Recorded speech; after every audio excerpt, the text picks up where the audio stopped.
Salvo Iacono, candidato sindaco alle amministrative di Porto Empedocle. Domani pomeriggio alle ore 18 incontrerà i suoi sostenitori a Villa Romana al fine di analizzare il voto di domenica e di dare comunicazioni sul proseguo dell'azione politica in seno al Comune Marinaro, che vedrà le liste civiche e la coalizione in maggioranza all'interno del Consiglio Comunale.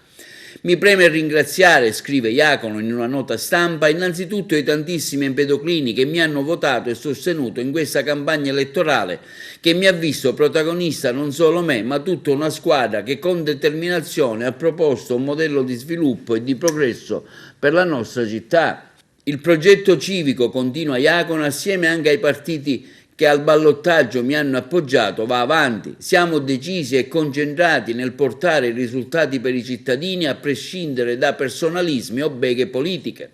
Faccio gli auguri di buon lavoro al neosindaco e annuncio che in Consiglio Comunale con i nostri 9 consiglieri vigileremo e porteremo avanti le iniziative in favore al territorio senza pregiudiziali di sorta e perseguendo logiche che hanno come comune denominatore la buona amministrazione e garanzia dei diritti e dei servizi che mancano quotidianamente alla città di Porto Empedocle.